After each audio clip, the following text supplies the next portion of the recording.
Hey everyone, welcome to this explainer. Have you ever wondered how people manage to find their footing after the ground has literally just completely fallen out from underneath them?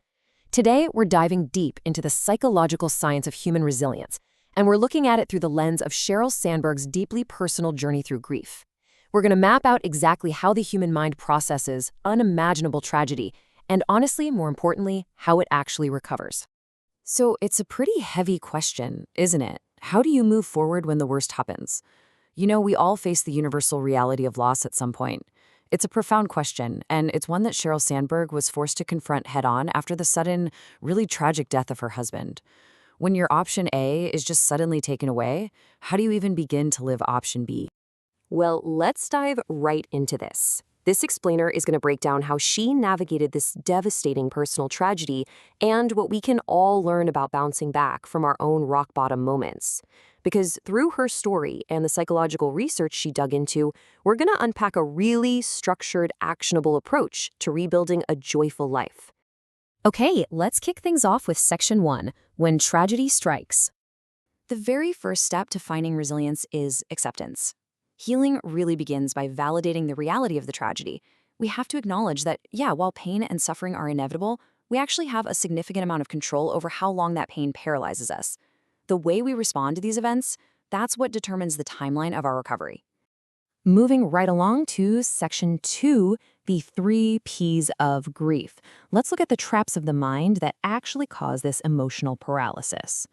So, psychologist Martin Seligman identified exactly why getting unstuck is so incredibly difficult, and he points to 3 specific psychological traps. The first P is personalization. This is the trap where we mistakenly believe we are somehow at fault for the devastating events that occurred. You see, when tragedy strikes, the human brain desperately searches for a reason, and often, it unfairly points the finger right back at itself. Sheryl Sandberg experienced this heavily after her husband's passing, literally blaming herself even when it was entirely 100% out of her hands. Next up, we face a particularly tricky trap: pervasiveness.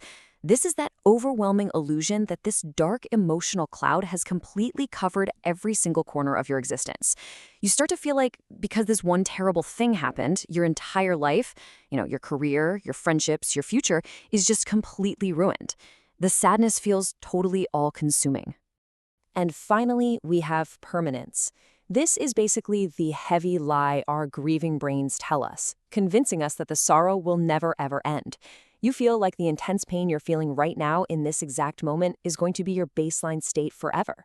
Recognizing these 3 Ps, personalization, pervasiveness, and permanence, is absolutely crucial. It's the first step to dismantling them. All right, this brings us to Section 3, Finding Joy Amidst Sorrow. It is time to transition from theory to action. You can actively build resilience through a couple of daily habits. First, try keeping a daily record of your emotional state. Then, you've got to push yourself to recognize positive experiences, no matter how tiny they might be. By explicitly recognizing the good alongside the bad, you're literally training your brain to shift its attention away from total negativity, which slowly builds up your resilience to withstand these massive life challenges. Now, a massive hurdle in this process is overcoming survivor's guilt.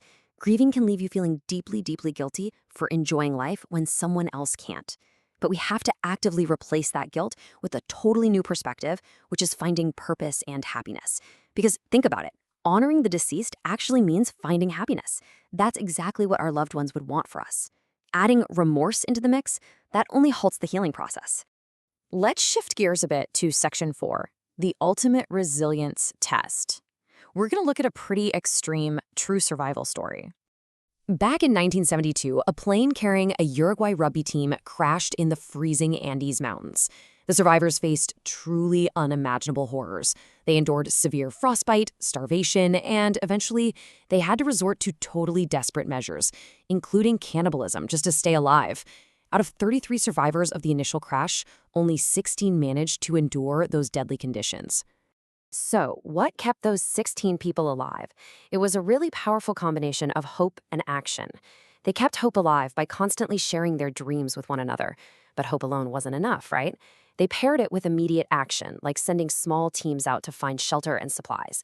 They created this series of small, gradual improvements. This extreme example proves that humans can endure almost anything when shared hope is combined with actionable steps, especially within a supportive group. Which brings us to our final part. Section 5, how to comfort friends and the actual science of support. When you're comforting a friend, silence and isolation are literally the worst things you can offer. Often, because we're uncomfortable, we avoid painful topics and just make small talk about sports or the weather. Actually, that makes the grieving person feel more alone than ever. So instead, acknowledge their pain directly. Ask them how they are doing today, like right now. Offer a hug.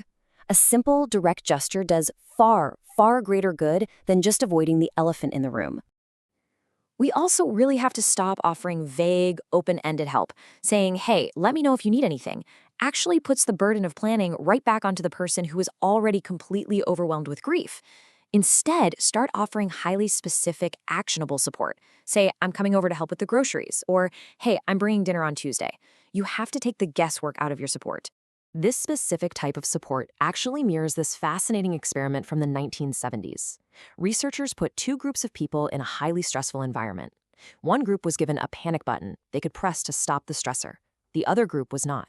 And get this, the group with the button showed significantly fewer signs of stress, even though they never actually pressed it.